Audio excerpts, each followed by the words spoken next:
Morning, everyone. Welcome to the last little part of the beach here. It's Wednesday, September the 29th, I believe, the 24th.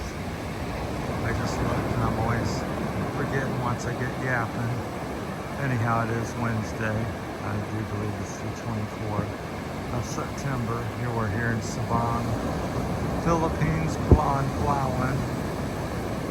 It's another beautiful, breathtaking morning here. Thought I'd spend a little bit talking as we walk down the beach here to the point, watching the big waves crash. They're getting a little bit bigger this time of year, especially November and December. They'll probably be double what you see now. It's about a 4 to 6 foot wave maybe. Anyhow, I wanted to talk to you about bring up the topic of how important it is in life wherever you are, and I think especially if you're like an expat like myself in a foreign country, to find a good partner and stuff. So I think that's underestimated or overestimated as well. So those people come here and they'll meet somebody online and they get here and it's a complete different situation, or their works hold the truth. So again, it goes back to taking your time. I think coming to the Philippines in particular, you may get lucky in your first try. There's people I've personally known that do that, but I would say 75–80% or so about the time you're gonna take about 2, 3, 4 people you meet and go through. It's not just people think, oh, I've met this beautiful girl here in the Philippines, and it's great. It's also getting somebody you're compatible with. I talk about that a lot. We're always infatuated. Oh, I've met the American here in the Philippines, and he's rich and handsome, and all this and that, has money, and I've met this beautiful Filipina, and she's just gorgeous island girl, and she's young and beautiful and loves you and all this and that, but it's also a compatibility. So if you're an active guy, sports and stuff, I think it's wise to get an active lady. And if you're like going to church and shopping and whatever, that type of activity, I think it's a good idea to get somebody that enjoys that. Because I think the looks and the money wears off pretty quickly, and there's always somebody that looks a little better and somebody with a little bit more money. So I think when you share a common interest, that's the glue that keeps you together. So I think the surf's coming up, getting my foot there. But I think is having somebody, especially in a foreign country, it's important anywhere, even back in America and all the things I'm speaking about. But extra importance here because they can be so much more beneficial. Because many of you coming over here from wherever you come from don't know the language or fully understand the culture of wherever you're at. Like the Philippines, even though the Philippines is probably one of the better countries, English speaking and friendly towards tourists and things like that, generally speaking, welcome you without too much trouble with your visas and stuff. So, but I think it's still, I've found that it's a very different culture, and even after 3 years, I feel like I'm just beginning to some degree, understand and get to go with the flow. I think it's for me, I think it's going to be a 6-10 lifetime of adjustment, because there's always little nuances. But fortunately, I've seemed to have finally met somebody after 3 years, even though I met them a couple years ago. That has been a big help. Michelle here, she doesn't like the humor. There she is.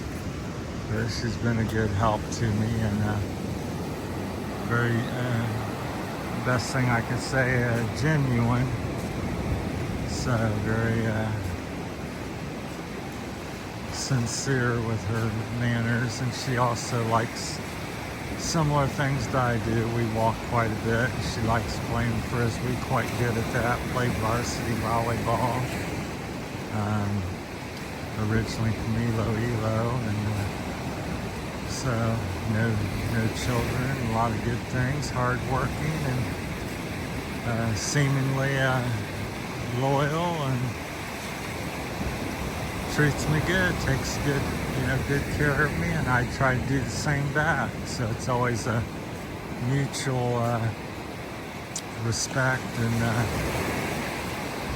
give and take type of thing. So nice lady up here. She's been here about 30 years. She's got a little massage business. She, I think, just recently started up. She talked 2 or 3 months ago.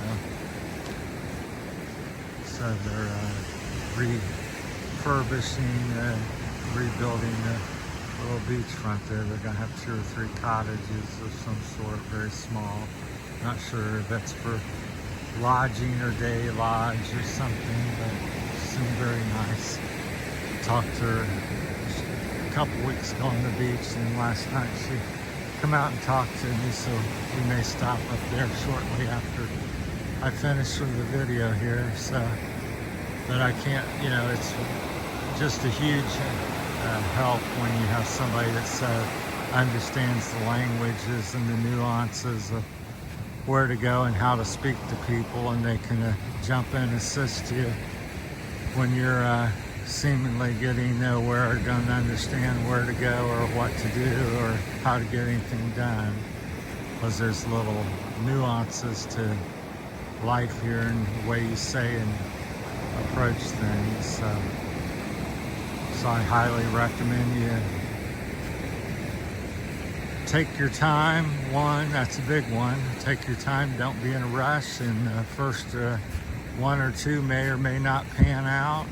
You may be one of the lucky ones and get the perfect match. But I think a lot of people, come over here and you're an older gentleman and you're 50, 60, 70 or something, and you think, oh, I just met this 25, 35-year-old, and I'm not never getting another chance like this, or because that's kind of in the West, that's kind of how it may be for most of us coming from America, and it's a once-in-a-lifetime opportunity. And so you're look at the big waves there. They're about 5, 6 feet high or more, breaking here off the point.